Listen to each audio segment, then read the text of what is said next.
All right, welcome to another edition of the Giants Huddle podcast, kind of the Big Blue Kickoff Live edition. I am John Schmeelk, joined by Lance Medow and Paul Dottino. Frankly, we ran out of time this week on Big Blue Kickoff Live, so we decided to do our final mock draft as a Giants Huddle. So we thank you for joining us. And again, make sure you go check out our episodes of Big Blue Kickoff Live this week as we get ready for the draft and get the latest intel from guests like Dane Brugler and Charlie Campbell. All right, gentlemen, we did one of these already. We've switched up the names with teams and assignments, so we are ready to go here. We have a little bit more intel as we're a little closer to the draft. This is, of course, predictive, what we think teams will do, not necessarily what we want them to do. So we'll try to do our best to not look foolish when we see what actually happens in the draft and what could be one of the most unpredictable drafts in the last 10 years. With the first pick in the draft, it's Paul Dottino. And Paul, you're assigned the Carolina Panthers, and this one should be pretty easy for you. Yeah, you know what, John? It was really easy until about 36 hours ago when I got some very strong intel that said the Panthers may not go with Bryce Young, that actually they're getting some very strong advice to lean towards Stroud instead. I don't know if I believe that or if it was a smokescreen. So the predominant opinion and the Vegas odds are saying that it's going to be Bryce Young. I'll stick with Bryce Young. But don't be surprised. The birdies are saying that it might wind up being Stroud, but I'll go with Bryce Young here. See, I thought you were going to say you were on that Reddit forum where the friend of a friend of a friend of Will Levis said he was going number one. Because I know you're a big Reddit fan, Paul. You're on that thing all day long, right? I don't even know what that is. Yeah. I'm not surprised by that response either. Not at all. All right, Bryce Young, number one to the Panthers.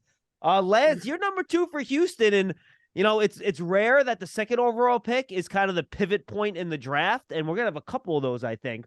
But this is the first one where I don't think anyone has any idea what the hell Houston's going to do. Well, because the Texans, they have a new head coach, and they could very well go in a variety of different directions. But I just find it hard to believe that a team that is in need of a quarterback, that has a lot of question marks at the most important position. We're talking about a position where your options are Davis Mills, Case Keenum, and E.J. Perry, who I covered in the Ivy League, and all players that certainly have still some upside, but are far from a definitive answer under center. And I think your D'Amico Ryans, you want to come in to a new job, and I think you want to be able to develop simultaneously a young quarterback. So to Paul's point, if Carolina decides to take C.J. Stroud, I think the Texans would gladly take Bryce Young. But since he took Bryce Young, I think they're more than content going with C.J. Stroud. Stroud's been a 2-year starter. I think there's much more to operate with intel-wise than the rest of the quarterback pack.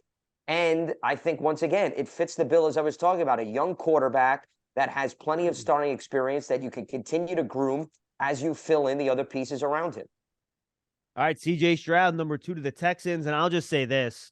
If they don't go quarterback here, it would be malpractice for them not to trade out of this spot and try to get as much as they can for it. And then get a similar position player a little bit later on in the first round, wherever they wind up. You know, Houston, and then my pick at Arizona here. Real quick, guys, and let you go ahead.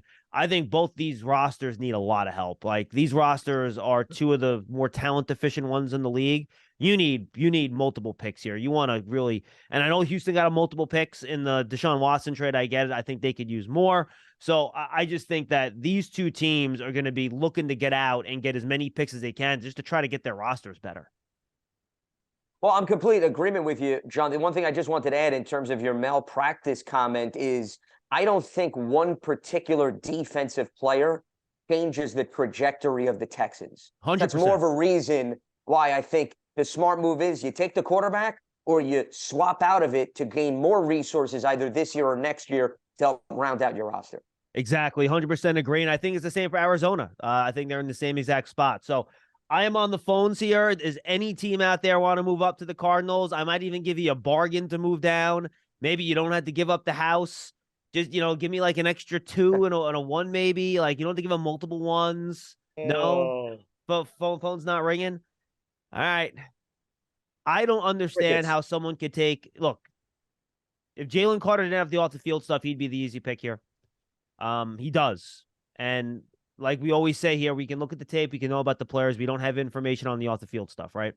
So I'm going to push Jalen Carter aside, and I think I get some people like Tyree Wilson more than Will Anderson because of the traits. But I don't know how you could watch Will Anderson and Tyree Wilson the last couple years and think that Wilson's the better player or close to being the better player. So I think logic will win out in this situation, and I'm going to go Will Anderson to the Arizona Cardinals at number 3. And it's the NFL, so logic probably does not win out because it's a crazy league. But I will go Will Anderson here to the Cardinals. Paul, you're up number 4 to the Colts. Yeah, it's pretty obvious the Colts got to go for a quarterback here, and But which I one? I don't know if it's my prejudice, because it may be because I'm a big, strong pocket passer kind of guy, or if it's simply that I truly believe the Colts would prefer a pocket passer. Well, I think you have two big, strong pocket passers on the board, though. Yeah, well, I'm giving them Will Levis. I mean, C.J. Stroud's a big, strong pocket passer. Yeah, but Stroud's gone. Taken by the Texans. Stroud's off the board. My bad. I forgot you picked Stroud. My fault. Yes, correct. Yeah. So Levis would be the guy. So I'm giving them Will Levis. I still don't see the Colts being a running quarterback team. I still think they're a straight drop back team. So I'm going Levis to the Colts. Yes, and that's where all the intel is here as well. All right, Lance, number 5, the Seattle Seahawks. And, Todd McShay had a story the other day that he really thinks the Seahawks are going to come out of this first round with a quarterback. Whether it's here or 20, we'll see. But let's see what you decide to do here at number 5. This is the pick they acquired from the Broncos in the Russell Wilson trade. One thing I just wanted to add to Paul's comment about the Indianapolis Colts is, remember, their new head coach, Shane Steichen, did come from a Philadelphia team where Jalen Hurts was an integral part of the run game. So, that could swing maybe them more towards Anthony Richardson than one of the other quarterbacks. Just wanted to throw that out there. I will say this. Will Levis can move now. He's not Anthony got some Richardson. athleticism. Will Levis is a good runner. Yeah, I just don't know if he's that big of a threat, though, as Anthony Richardson, though. When you compare the running ability of both. He's certainly not a statue, to your point. And the Colts have dealt with their fair share of quarterbacks over the last few years. So something tells me they want at least some versatility in that department. As far as the Seahawks are concerned, yes, there are whispers about a quarterback, but they do have another first-round pick. But I still see versatility on defense that's available at this point in the draft. And remember, Pete Carroll also is a defensive-minded coach who I think needs a boost in the pass-rushing department / middle of the defense. Now, I think there's 2 attractive options here. You could go with Jalen Carter, John, who you brought up. And the reason why I don't think the Seahawks would shy away from him is because, once again, I think Carroll's the type of guy that gives guys second chances, maybe is willing to overlook some of the off-the-field issues. But then there's the length and character traits of Tyree Wilson, who I think would give a really nice boost to that Seattle front group. So I'm going to lean more towards Wilson than Carter, and I'll give the Seahawks the Texas Tech edge rusher. Yeah, and I think this is the point of the draft where you keep saying, well, who's going to be willing to take the risk on Carter, right? And that's the question we're going to ask for all of these teams. And for the Lions, I don't know. They've kind of built the team with, I think high character guys that, Campbell and Aaron Glenn and those guys all kind of like and they fit in. So I would consider Jalen Carter here, but I'm going to pass because I do think the Lions really need a cornerback, and they have their choice of cornerbacks on the market right now, and I do think it's a very strong top of the group. And I think Devon Witherspoon will just remind Aaron Glenn, quite frankly, of himself. They're similarly sized. They're both tough. They're both cover guys. His tape is probably a little bit better than Christian Gonzalez, even though Gonzalez has better traits. So I'm going to go Devon Witherspoon to the Lions here at number 6. Paul, you're up for the Raiders at number 7. Yeah, and you know what, John? I was going to take whichever guy you left. I had no problems with that, so I'm going to Gonzalez. You took Witherspoon. I'm taking the G-Man. Yep, I think the Raiders, I feel really good about them picking a corner in this spot. Yeah. Which one it's going to be, and if any are going to be off the board, I think remains to be seen. But that's one I feel good about. And Lance, you at 8 with the Falcons. I got to be honest. This is one team I don't have a good feel for. I did my reporter mock draft on the Giants Huddle podcast. People should go check that out. We had D'Orlando Ledbetter on. He's locked into the Falcons as much as anyone. And he was convinced they're picking either an offensive lineman or a defensive lineman. That was kind of what he thought they would do. They want to try to secure the trenches on either side. Other people think cornerback. Other people think Bijan Robinson here at number 8. So there's a lot of options. Where are you going? Well, it's interesting you brought up Bijan Robinson because Arthur Smith, remember their head coach, was in Tennessee with Derrick Henry. And, there's a lot of comparisons in terms of being a workhorse and also adding to the receiving game. I would lean more towards the trenches. That's, to me, the biggest need for Atlanta. We know their offensive line has been a headache area, and that's putting it politely, and I mean headache for bad reasons, not good reasons like Paul usually refers to headache players. So let me clarify that. And on remember, defense, Paul's giving other people headaches. You're talking about giving yourself a headache. Correct. Yes. Yes, exactly. So that's why we try to clarify and we make things as crystal clear as possible on this program. As far as the defense is concerned, Atlanta was actually very active, guys, in free agency. They brought in David Onyemata. They brought in Bud Dupree. They brought in Caden Ellis from the Saints, who reunites with Ryan Nilsson on the defensive side of the ball, and Calais Campbell. Now, a lot of those guys are veterans. They're not young guys. So you could argue they may need a boost there. Atlanta hasn't had a great track record on the offensive line. I'm not saying that should shy away from the draft, but I would take a flyer with Jalen Carter here if I'm Atlanta, because you need a guy that could be the staple on defense. You have to go way back the last time the Falcons have had that anchor. And I know they have Grady Jarrett, but can you imagine putting Grady Jarrett and Jalen Carter together? I mean, that's a nice duo that you could build around for years to come. Yeah, and remember, Arthur Smith was in Tennessee when they drafted Jeffrey Simmons with the first-round pick, a defensive tackle who's very disruptive. So, but basically, if you left Carter on the board, I was taking him for Chicago. Otherwise, I was going to take the best offensive lineman. That's kind of how I looked at this decision here at number 9 for the Bears. I think that's what their thought process is. The Bears need to find out about Justin Fields this year, right? They need to figure it out because they got 2 1s next year. The Panthers won, they're one. And if Fields doesn't work out, they need to make a move on a quarterback next season. So they need to know about Fields. They need to help him. They've already made some moves to bring in, some weapons and stuff like that to help. But I think they need to protect him a little bit better. They got good play out of a rookie 5th-round pick left tackle last year, but they need help on the right side. So I'm going to go Peter Skoronski here. You could play him at guard. You could play him at tackle. I don't know how they want to move their young right tackle, Tevin Jenkins. Do they like him at tackle? Do they like him at guard? Well, this gives you that flex to move him around if you want, right? So I'm going to go Peter Skoronski. You go with the safe pick here. Guard, tackle, secure that pocket in front of Justin Fields so you can learn about your quarterback this year if you are the Chicago Bears. Paul, your favorite football team, the Philadelphia Eagles at number 10. Time to make them even better in the NFC East. Go ahead. Yeah, you did this to me on purpose, John. I know that somebody has to get them, right? I know. And if I'm them, I'm kind of toying with 2 spots here. I know one guy has the talent to be in this spot, and that's going to be. I have a factoid for you. Do you want to hear my factoid before you pick? Go ahead, sure. Since Howie Roseman's the general manager, the Eagles have used their first-round picks on only 4 different positions: offensive line, defensive line, wide receiver, and I believe quarterback. Yeah, I know they've been big in trenches here. That I knew. Bijan Robinson is worthy of this pick, okay? And I think he's a great fit for Philly. In fact, if I'm not mistaken, didn't we have Robinson going to the Eagles the other day in our first draft? Yeah, I believe I got him at 30, though. I don't think I got him at 10. Right. Based on pure talent, and it's a great fit, he needs to go here. The problem is, I also think they could really use a safety. And I think that Brian Branch has first-round value. I don't think he's the number 10 best player in this draft. So the question becomes, if I'm Philadelphia, am I drafting talent, which is Bijan Robinson, or am I drafting more for need, which I think the safety's a bigger need than a running back? Or do you draft a premium position? Do you go defensive line or offensive line? Well, I would have taken Jalen Carter if he was still on the board. I'm not going to lie. I don't think they need to take an offensive lineman here because there are a lot of offensive linemen who could help them later on, even at the end of this first round. So I don't think I'm taking an offensive lineman.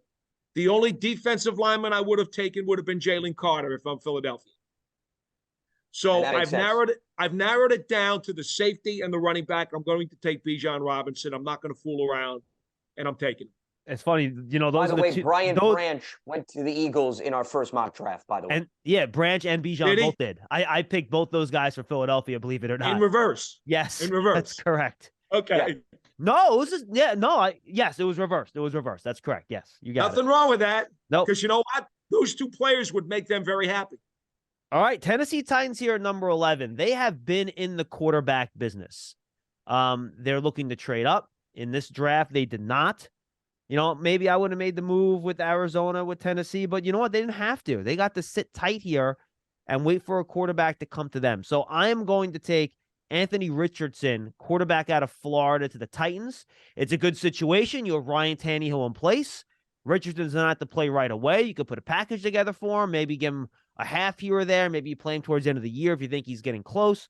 So I'm going to go Anthony Richardson here to the Tennessee Titans as they begin a slow retooling process down in Tennessee. And I would not be surprised if Derrick Henry gets moved on draft night, by the way. I think that's very possible. All right, Lance, you're up for the Texans with your second pick for them at number 12.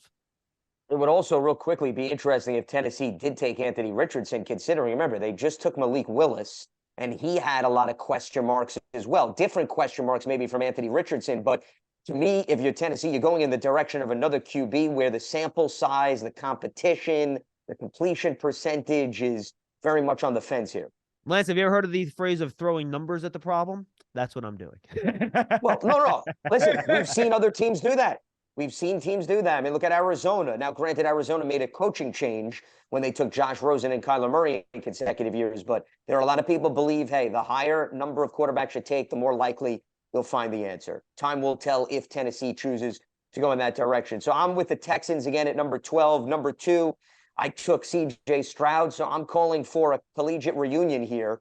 I think they need to give their quarterbacks some playmakers. Now, in fairness, Houston was aggressive this offseason with respect to the wide receiver. Robert Woods and Noah Brown they brought in. John Mechie III, hopefully now that he's overcome his health issues, he'll get on the field. But to me, the more the merrier. I bring in Jackson Smith and Jigba. I say C.J. Stroud, throw to the guy that you're used to doing that in college and another prolific weapon in the passing attack. And they also traded away Brandon Cooks too, right? So that's another situation where they need a guy.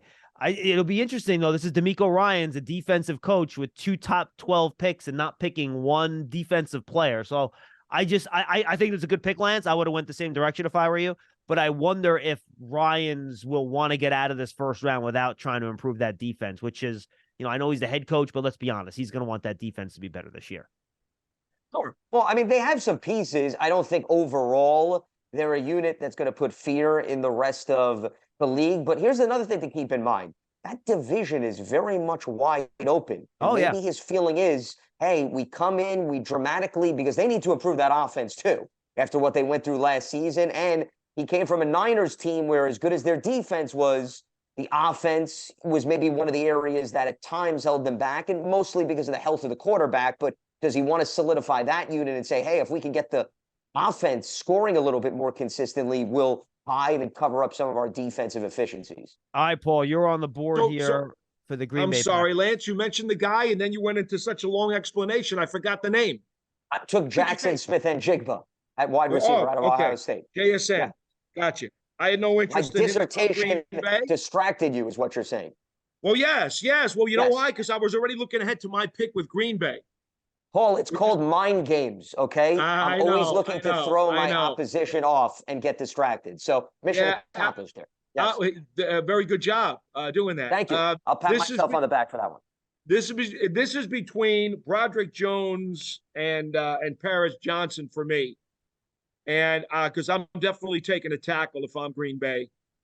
I need to get Love some more protection. And I think I'm going to go with Johnson at tackle at number 13. No thought on picking a receiver or tight end there. I got to keep my quarterback standing. Okay. I'm not real happy with their offensive line right now. Lance, you're up for the Patriots at number 14. Well, I think they're going to continue to solidify a secondary that lost some players due to retirement and free agency. And I think New England will run up the card and grab Joey Porter Jr., cornerback out of Penn State. Okay. I think that or Deonte Banks would have been the pick there. I'm with you 100%. Jets at 15 say, woo, we just made it. There's one more left tackle left on the board that we could draft. They're going to take Broderick Jones, left tackle out of Georgia. I feel very certain the Jets are looking for an offensive lineman here. So this does Yep. not surprise me. The same, I'm pretty sure the Commanders coming up next for you, Paul, are probably looking for a cornerback, but I wonder if you think the same. Yeah, I do actually, and it's going to totally break my heart when they take Deonte Banks, but that's what's going to happen in this draft. There's no doubt in my mind that that's where he's going. Yep, I agree, and I think if Joey Porter Jr. was there, he would have been the pick. To be honest with you, I've heard from a couple people that That wouldn't surprise me either. That Porter Jr. is someone that Washington really likes. All right, Lance, you're 17 with the Pittsburgh Steelers, and you just saw corners and offensive tackles go off the board. Two positions where I think the Steelers had some needs. Yeah, specifically on the offensive line. I was actually eyeing Paris Johnson Jr. or Broderick Jones in this spot, but obviously you guys spoiled that party. The Steelers, they need to protect their quarterback in Kenny Pickett. But here I get to the point of the draft where I feel like if the Steelers go after an offensive lineman, I think you're picking at that position just for the sake of picking at that position, as opposed to maybe maximizing the value. So I'm going to go to the defensive side of the ball, and I really like Elijah Cansey.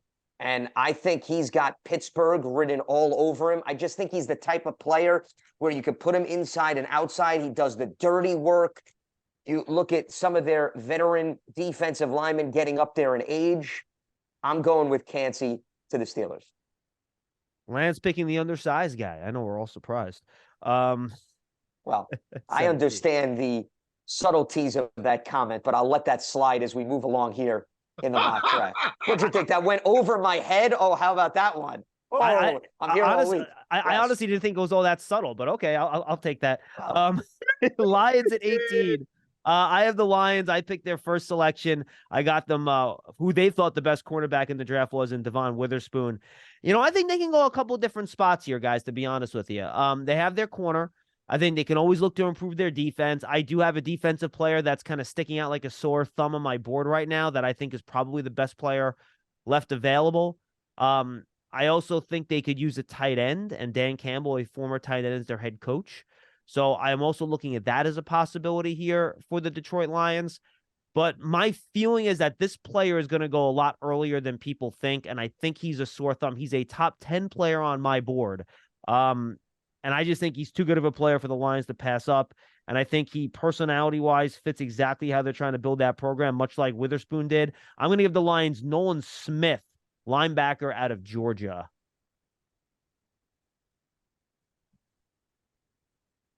I was also considering the two tight ends there. Those are kind of where I was at with that pick. All right, Paul, you're up with the Tampa Bay Buccaneers. Yeah, you just made Tampa breathe a sigh of relief here, John. I wasn't sure for some reason if you were going to think about Branch, but he's dropped this far. He's probably valued somewhere in this vicinity anyway, and it just so happens that Tampa's got corners, but I'm not so sold on their safeties.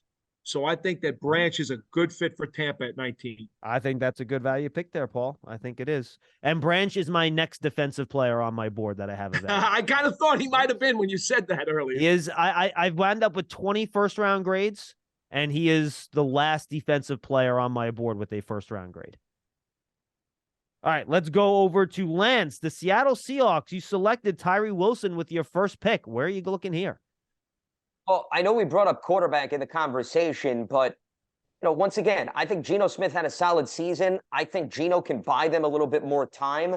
And I think a lot of these quarterbacks have question marks. I don't think anybody's coming in and is going to be a star, especially at this point immediately when we get to the draft. So if I'm Pete Carroll, I'm looking to give Geno Smith more talent. And they have two really dynamic wide receivers. Well, why not add a third and continue to take this offense to new heights for Geno Smith? I'm taking Zay Flowers, the wide receiver out of Boston College. You put him, guys, with DK Metcalf and Tyler Lockett, two guys that have dealt with their fair share of bumps and bruises, and now you add that third weapon in Zay Flowers. You're going to tell me with Geno Smith's decision-making, that can all of a sudden put the Seahawks in a position to not just make noise, but maybe even be a team that could win that division, given we don't know what's going on with the San Francisco 49ers quarterback situation, given the injuries there. How tough was it picking between Flowers and Addison for you? Flowers, to me, is the more explosive guy that can take the top off the ball and can take a 5-yard pass and turn it into a home run. So I did consider Addison, and I think Addison may be the more polished all-around receiver. I think Flowers has maybe a tad more upside because of his explosive playmaking ability. Fair enough. All right, I'm going to go now to the Los Angeles Chargers here, and I think they could look. They're in an arms race. If you want to beat the Kansas City Chiefs, who are in their division, you got to score points, and you have to score a lot of points. And I don't think you could stack your defense all you want. Patrick Mahomes is still going to put up 27 points on you, so you have to score. So I'm looking offense here for the Chargers.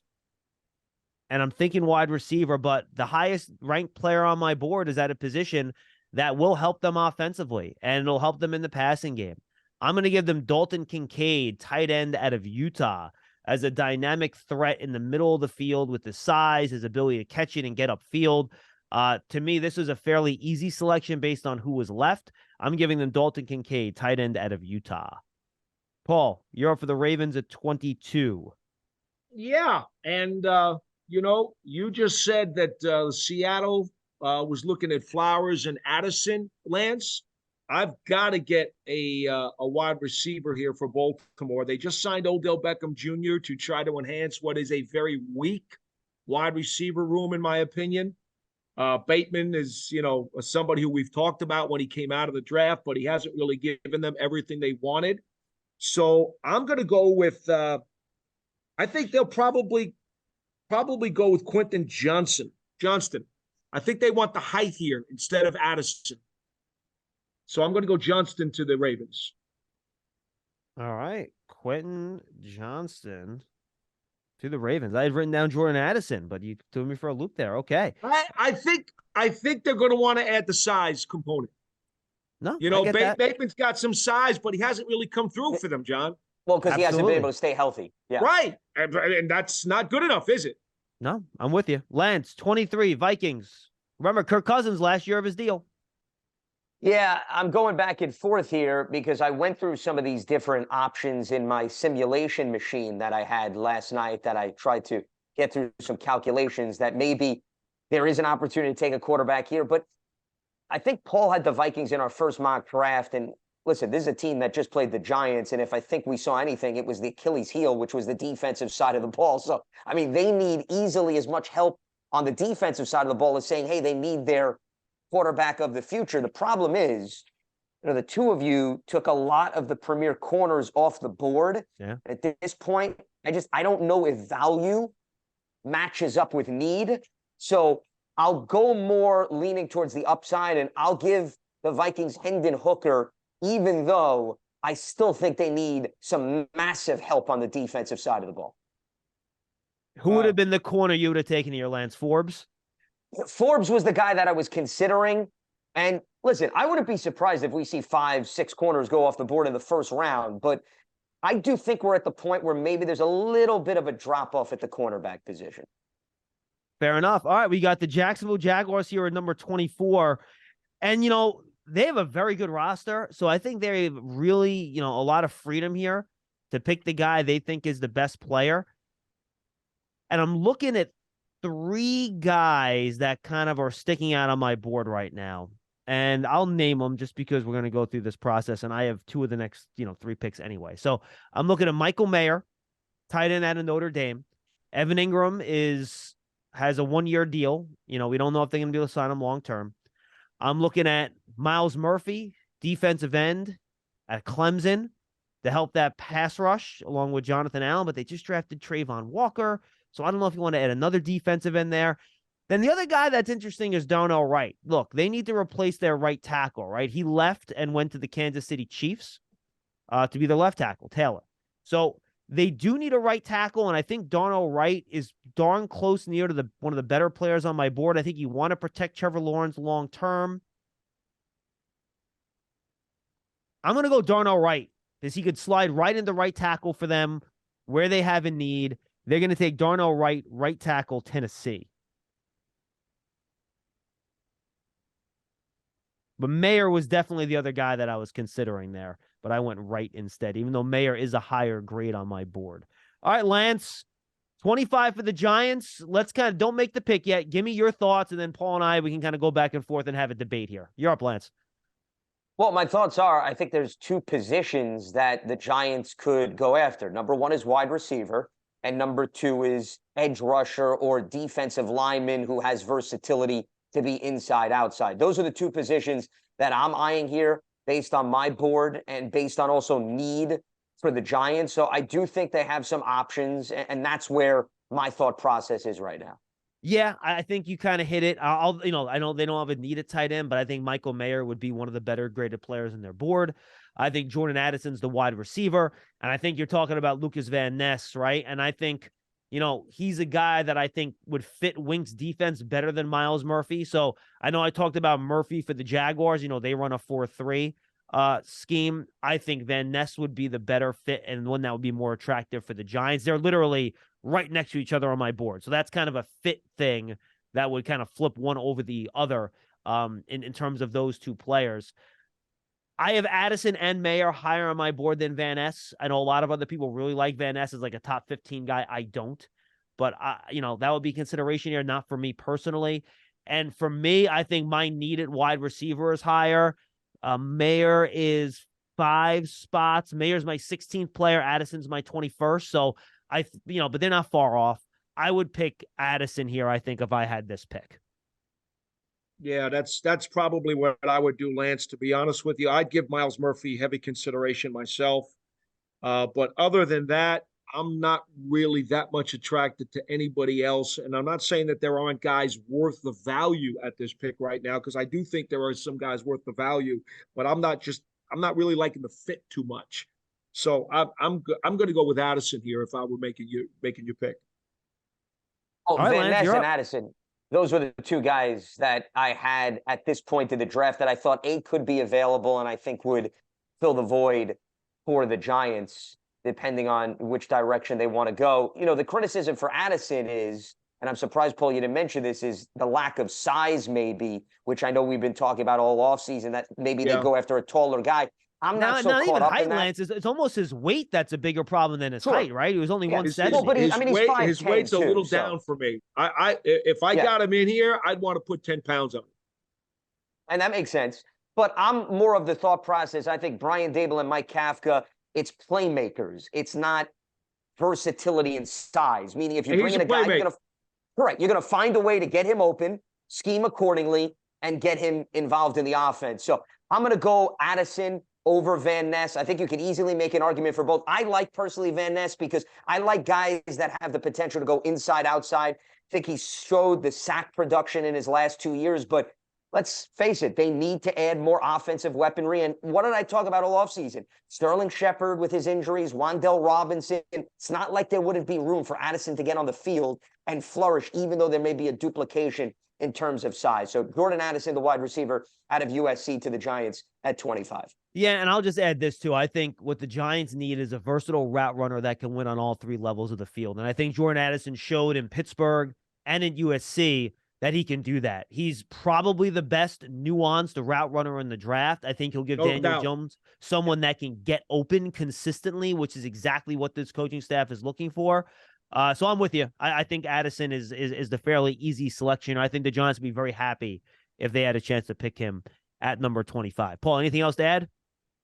No, and that's the thing. You guys know me. I would absolutely like to have a little more beef on his bones. I think he can add some strength to it. Other than that, everything else that he does at an extremely high level, especially his route running. And he's played in a big market at USC. God knows. All right, so, I'll ask both you guys this question. If Quentin Johnston was on the board, who would you pick, Johnston or Addison? I would take Addison because, once again, I'm not getting too caught up in the size, and I think Addison may be the most polished route runner in this year's draft class when you're looking at the wide receivers. And I think the coaching staff could do more with that than perhaps the upside with Johnston's size. Paul? Yeah, and I agree with that, despite the fact that I usually like the larger frame Spider-Man and skyscrapers. Johnston does have a little bit of a problem with some dropsies. Addison's got great flypaper hands. And if there's one thing that will really drive a coach crazy, it's going to be some dropsies. So Johnston's got to clean that up. He's also, to be honest with you, John, for his size, he's easy for guys to press coverage against. He doesn't get off press coverage quite as well as I would like. He's got a little bit of work to do. Now, don't get me wrong. If Johnston was there and the Giants wound up with him, I'd still be very happy. But if you're going to make my selection here between him and Addison, I still think Addison is my favorite receiver in the draft. Yeah, I think Addison's a better player now. I think Johnston, if you look at the ceiling, is probably higher if he can, again, solve the drop problem, Paul, to your point, become more nuanced in his releases to get off press and have a larger route tree. You know, yeah, he's going to need a little polish. He's going to need some work. Right. He needs some polish, but I think if you do, like, if the Giants are in this situation, they pick Johnston over Addison. I think, all right, well, they trust that Mike Groh, who's done a great job with the receivers last year, right, can get his hands on Addison, on Johnston, rather, mold him and turn him into that star given all of his traits. So I think it's a no lose. Either way, if the Giants get either one of those guys, I think over the course of time, they'll be thrilled with either one. I agree. I do have Flowers rated as the, at least the way I look at it, I have him rated as the better player. But I have them both in the same tier of wide receivers. You know what I mean? So there's not that much distance between them per se. All right. So this made it really easy on me for the Cowboys. I know they always like to add pass rushers. DeMarcus Lawrence is getting older. You know, Miles Murphy, I think, would be a really good fit for them. But they just lost Dalton Schultz in the offseason. My comp this year for Michael Mayer has been Jason Witten. So why wouldn't the Cowboys want the next Jason Witten? So I'm going to give them Michael Mayer here at 26. And then I'm picking again at 27 with the Buffalo Bills. You guys have any thoughts on Mayer before I head over to Buffalo? Mayer is definitely higher than a top 26 player, pure talent on this draft board. Yep. There's no doubt in my mind he's better than the 26th most talented player. And if Dallas gets him, I will probably become very nauseous because I don't need to see a Cowboys tight end shred the Giants for the next 10 years. It makes sense because, once again, they lost Dalton Schultz. I think it fills a need, and I think Michael Mayer is – we were talking about Jordan Addison being a polished wide receiver. Michael Mayer is a polished tight end. And if you're Mike McCarthy, I think you want somebody to come in that is not a liability in one of the facets in which you keep him on the field, such as blocking. And, oh, by the way, what about when he blocks on the edge for Tony Pollard? If Pollard does wind up coming back to full strength, with his kind of quicks and speed and angles and the way he can juke, you get Mayer helping out off that edge. That's really going to help their run game. Never mind all the passes he catches. All right, you guys just bought me some time. I appreciate that because I did not know what to. I did not know what to do with the Buffalo Bills. Well, that was why he asked the question, Paul. You see, he asked us for our feedback on Mayer. Yes, he did. He was perusing his screen and thinking about what I should give Buffalo. And he knew that my disgust would last at least 50 seconds. Yeah, exactly. So there you go. You took the bait and ran with it. It checked all the boxes for me. It was perfect. I get it. All right, so the Bills here, I'm still on my, same theory that I had when I selected Dalton Kincaid for the Chargers, right? Who are the Bills competing with? Yeah, Aaron Rodgers and the Jets. Yeah, they're competing with, the Patriots and the Dolphins. But in the end, in the playoffs, they're going to have to beat the Kansas City Chiefs. And they're going to have to score points to do it. And what happened last year, the Bills did not score enough points in the playoffs when they got there. So you want to give Josh Allen a weapon here. Here's the problem. All my top wide receivers are gone. I really like Josh Downs personally, and the Bills do actually have a need, I think, for a slot wide receiver, and it would fit nicely next to Gabriel Davis and Stephon Diggs, but I think it's a little rich for Josh Downs here. Could they use a deep threat in Jalen Hyatt with some speed? Yes. I don't think he's the best player available here. I think the best player is a defensive player, but I don't want to do that. Do I consider a tight end for them? Sam Laporta and Luke Musgrave, they're both, dynamic players, but they just kind of paid Dawson Knox, so I don't think they're going to go there. So here's what I'm going to do. I'm going to give them Jahmyr Gibbs, running back out of Alabama, because he's an excellent receiver. So this is not for him running the ball. I think they're going to use Gibbs a lot as a slot along with the running back to take some of the pressure off of Josh Allen. That's something that Their head coach, McDermott, talked about this offseason to try to take a little bit off of him as a runner. So I'm going to give them Jahmyr Gibbs as a receiver and a running back, to quote Lance, an offensive weapon to kind of help them compete with the Kansas City Chiefs. So that's 2 running backs going in the first round. And boy, that would surprise a lot of people. Yeah, and I have heard that there are some teams out there that like Gibbs almost as much as they like Bijan. So we'll see. And he certainly has the speed. Paul, you're up with the Bengals here at 28.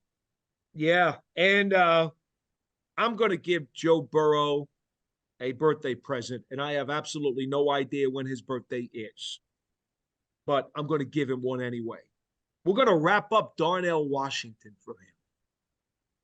6'6" tight end. That's a lot of wrapping paper, Paul. It sure is. Every quarterback loves a tight end who has size and length. He is the biggest, longest, bulkiest frame tight end in this draft.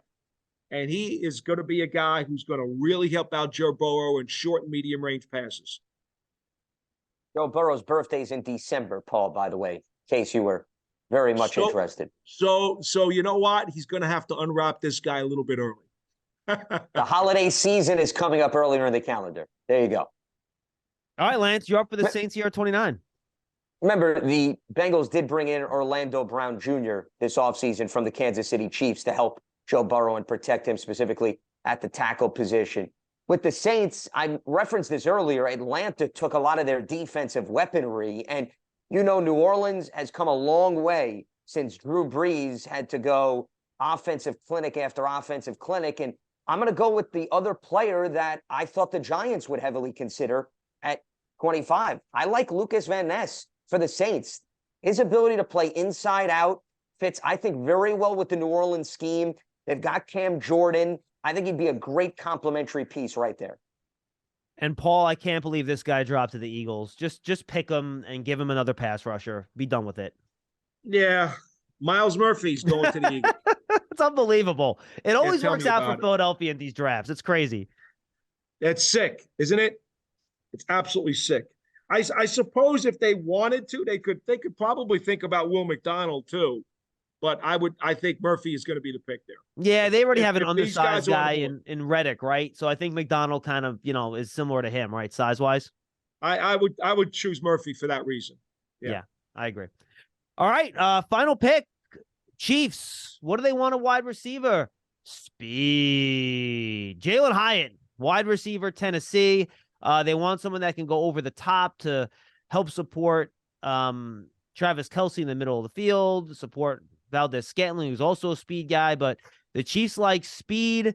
They have 2 guys that can work underneath in Kadarius Toney and Sky Moore, but they want a guy that can win consistently outside over the top. So I'm going to give them Jalen Hyatt, wide receiver out of Tennessee. Though I did consider a pass rusher here like Will McDonald. Spags does need another guy up front. But I do think offense wins out there. So I'm going to give them Jalen Hyatt. All right, that's our draft, folks. I'm going to run down the names very quickly for you, and then we'll talk about who's left and how everything worked out for the Giants, et cetera, et cetera. All right, here we go. Bryce Young, Panthers. Texans, C.J. Stroud. Cardinals, Will Anderson. Indianapolis Colts, quarterback, Will Levis. Seahawks, defensive end, Tyree Wilson. Lions, cornerback, Devon Witherspoon. Raiders, cornerback, Christian Gonzalez. Falcons, Georgia defensive tackle, Jalen Carter. Bears, offensive lineman, Peter Skoronski. 10, the Eagles, running back, Bijan Robinson.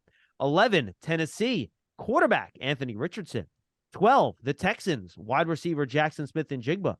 13, the Packers, offensive tackle, Paris Johnson. 14, the Patriots, cornerback, Joey Porter Jr. 15, the Jets, offensive tackle, Broderick Jones. Washington Commanders at 16, cornerback, Deontay Banks. Steelers at 17, defensive tackle, Kalijah Kancey. Lions at 18, linebacker / edge rusher, Nolan Smith. 19, Tampa Bay Buccaneers, safety, Brian Branch.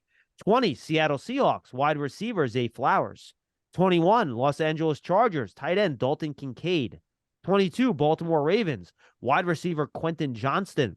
23, the Vikings, quarterback, Hendon Hooker. 24, Jacksonville Jaguars, offensive tackle, Darnell Wright. Giants at 25, USC wide receiver, Jordan Addison. Dak Cowboys, 26, tight end, Michael Mayer. Buffalo Bills at 27, running back Jahmyr Gibbs. Cincinnati Bengals, 28, tight end Darnell Washington. Saints, 29, pass rusher Lucas Van Ness. 30, Philadelphia Eagles, defensive end Myles Murphy. And then the Chiefs round out the first round with wide receiver Jalen Hyatt. All right, for both of you guys, who are the best players left on your board here at the start of round 2? Paul, why don't you start? Yeah, I think Will McDonald is probably the best, most obvious first round snub for me here, given the fact that edge rushers are always thought of as such a high profile pick. I'm not sure that he is one of the top 31 players in the draft necessarily. I think he's probably close to it, but the bottom line is he did not make it in the first round in our mock. So I think he's the one that would be sticking out for me. He is also my highest rated player left on the board, Paul. My second highest rated player would be Emmanuel Forbes, the cornerback. Would be my second guy. And then I have my 2 tight ends, Sam Laporta and Luke Musgrave, who I kind of have really back to back.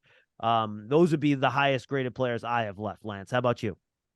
But Drew Sanders, linebacker out of Arkansas, I think is another name worthy of throwing out. BJ Ojolari, Aziz's brother, maybe borderline first, second round. I would consider him edge rusher out of LSU. And right behind Forbes, Keely Ringo, the cornerback out of Georgia, is another one. You know, once again, we're getting on the fringe of the first and the second round. And one other guy that I'll throw out that, you know, maybe could sneak into the first round is Osiris Torrance, offensive lineman out of Florida. I mean, that is a big man, and that is a man that I think would be very attractive for any team that needs offensive line help. So those are a few names that I think are at least in the conversation. Yeah, another name I've been hearing that could sneak into the first round here, guys, is Steve Avila. You know, he has the guard center flex. He started a ton of games. He's big. That's another guy I've heard, Paul, that could sneak into that back end of that first round when all is said and done, just because he's a safe player. If Murphy had not dropped to the Eagles, I'll be honest with you, I'm not so sure that they might have taken a dive at either Tippmann or Michael Schmitz at that spot, all the way down at number 30. I'm not so sure. I'm thinking to myself, you know, if Murphy was not sticking out like a sore thumb, I was seriously considering one of the centers for them. Interesting. I really was. Yeah. And to be honest, Michael Schmitz is more like Kelsey than Tippmann is. You know, I'll throw Brian Brzee in there too, another guy, Paul, that was not taken that could have been. So anyway, that would be the other thought that I would have thrown into to the first round there. And I'm not necessarily saying that either one of those centers belongs there totally on value. But again, we've talked about the Eagles. They love the trenches. That offensive line has been a staple of why they have dominated, you know, the last few years. Yeah, I think Michael Schmitz or Tippmann might have been a consideration there. Remember, they also drafted Cam Jurgens last year to play center too. So I'm not sure. Do you think they would double up there? I would not shock me. Would not shock me. Yeah, I mean they could always draft Osiris Torrance and just plug him in for Sayamalu too, right, Lance?